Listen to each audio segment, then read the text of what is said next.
Hopefully y'all won't chew me up in the comments after this one.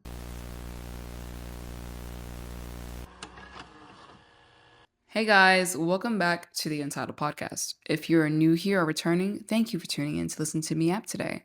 And today we will be talking about my hot take on the movie that I had seen recently, which is titled The Backrooms.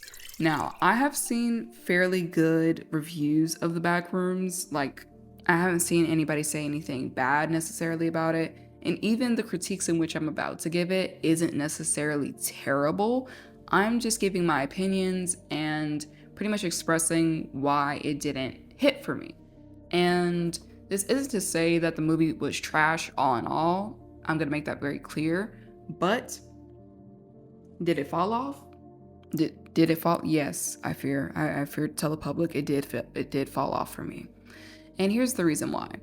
If you've seen Backrooms, right?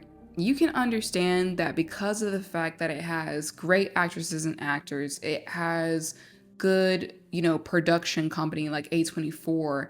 It has a good budget, I'm sure. It has a lot of resources going into it. And so, with that being said, I had the expectation that this movie was going to give me everything.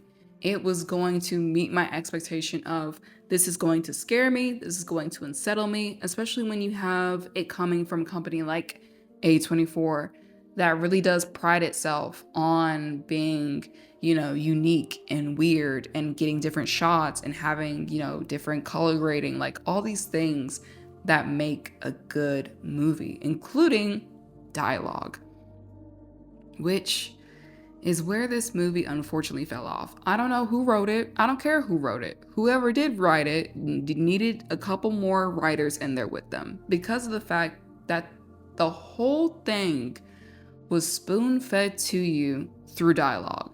And I'm not even joking. When you watch the film, it is hard to make sense of a couple things when you are watching it. Like, you're wondering, like, oh, who made the back rooms, like what's in there, XYZ. That mystery and that curiosity soon kind of disappears, like throughout the film. It's not like, and I don't want to compare the two, but I'm going to use it as an example.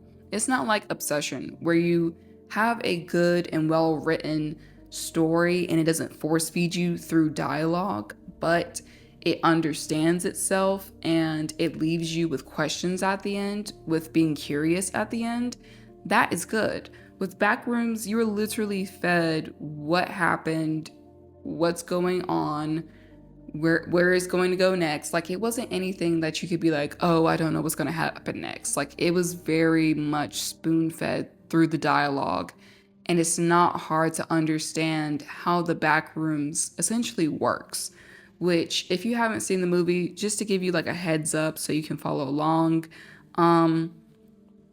essentially, you know how in Stranger Things, if you haven't seen Stranger Things, well, babe, imagine. It has like the real world, and then above it is, what do they call it? The underside? The other side? The upside down. Sweet Lord. The upside down. They have the upside down on top, and there's this little thin layer in between. Imagine that sort of idea, but instead there's multiple layers of the same room or the same place. It kind of just, things within the real world sink itself into the back rooms. That's the easiest way I can explain it. That's essentially how it works in terms of the back rooms, and it's not hard to see through the dialogue that they're setting this up to be some sort of message or meaning in terms of trauma. You have two different characters that are obviously going to set this off, which is Clark, who is a verbally abusive man who has a huge ego and definitely needs to shove it. But you see that through his ego and how he struggles to understand himself and to have people understand him, but ultimately doesn't want to make any sort of betterment for himself.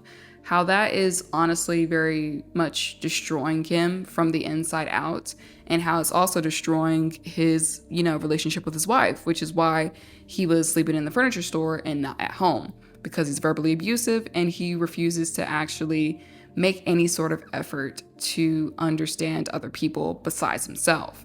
And then you have his therapist, who I think her name is Mary, and her trauma is coming from not only the back rooms, the things in which she experiences and sees in the back rooms, but also because I think, if it was hinted correctly, her mother experienced the back rooms as well, and it drove her into insanity. And so seeing her mom be essentially a shut-in with her daughter because of the fact that those back rooms had created trauma for her mother, and thus, creating trauma for her, it, did its works. And that's how pieces and parts of different areas of things in the real world, like furniture and different, rooms and sometimes even buildings, sink itself into the back rooms. Wherever trauma is experienced, those elements that are still left behind get sunken into the back rooms, including the memory of the person, a sort of distorted memory, I should say, of a person going through that trauma. And we see that at the end, and we see that even before the end, just with the different, I guess you could say, like side characters that were different memories of people that had gone through trauma in the real world, but they had sort of duplicated a distorted memory into the back rooms. And more on that later. That's just more of the spoon-fed part of it. I didn't like it. I was like, okay, if you would have made it more like mysterious or made it sort of vague in order for me not to be able to come to these conclusions so easily, I would have enjoyed the movie more, because I like movies that make me think. This movie did not make me think. Not really. Next, I hate to say it, considering the set design was so beautifully made, the like horror, there was so many elements of this movie that is what you need to have to make a good horror movie. It had everything. It had the budget, had the characters, had everything, had the set design. The set design looked great, the color grading, everything. It had all of that, but yet and still it didn't feel scary. Sure, at times it felt a little uncomfortable at most, but it wasn't really scary. And it didn't make me feel the same discomfort or even not horror, but rather fear. Like, there was really none of that. It was just more of the fact of, I just got irritated by the midpoint of it because of the therapist, and we'll get to her later, but it just wasn't scary to me. And then going on to that, they used the side characters, Catherine and Bobby, as essentially a free kill card. Like, they killed them off very quickly, and I understand that you need some gore in horror at times in order to get that shock value. But I think when you start to put in shock value into movies, that's when it loses its credibility to be actually a part of horror. If you're going to create a good horror movie, you shouldn't have to rely on random killing in order to create that discomfort, that suspense, and that fear in the audience. But instead, what they decided to do was just kill Catherine and Bobby off as like oh my gosh, there is something dangerous here. Be afraid, like that obvious screeching noise and the heavy footsteps didn't tell you there was something to worry about. If the beginning of the story didn't tell you there was something to worry about, now you've seen it, now there's blood drawn. Like, that's not very effective for me, personally. And then you have Mary. Mary. She genuinely irritated me by the midpoint. Throughout the whole movie, she was so bland slate. And I get that's a part of her character in terms of being a therapist as well. And also just a effect of how trauma sort of influenced her personality and the way she understands things and how she's very rational.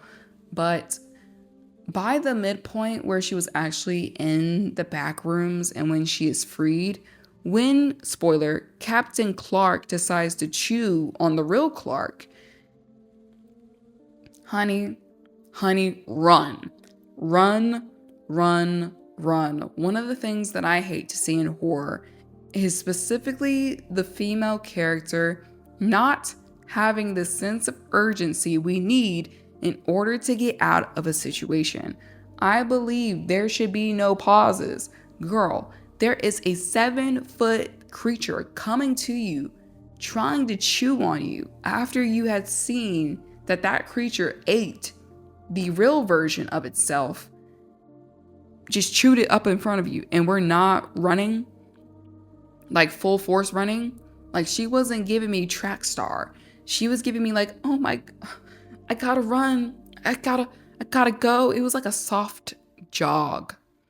It was truly a soft jog. And then she would look around and like sightsee, essentially. And I'm like, girl, why aren't we running around like a chicken with its head cut off, trying all these doors, trying to get out of here? Like, we're taking our sweet little time. And on top of that, she was given a head start. Multiple times, she was given a head start to get away from this creature, but somehow still was able to get within its grasps because of the fact that she was not moving quick enough. Irritated me bad. And then by the end of the movie, it was so, I hate to say it was so boring. It was so boring. It was. By the end of the movie, when she finally escapes, you're like, okay, relief, cool.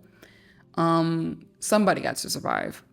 She didn't need to be dragged into this whole mess that, once again, Clark, as a terrible man, dragged her into. And we'll get into terrible men and horror in my next video. But as of right now, of course, Mary Girl, she survives and she's being interviewed. And then we see the distorted memory of her and her trauma being put into the Backrooms. End of movie. Like, there was nothing interesting about this movie. The dialogue spoon-fed you everything. You didn't have much curiosity at the end. Like, there's a difference between wrapping up a movie neatly and having everything answered and feeling the sense of assuredness in the actual storytelling versus you just gave me all the answers throughout the movie. I didn't really have to think about anything, and here we are.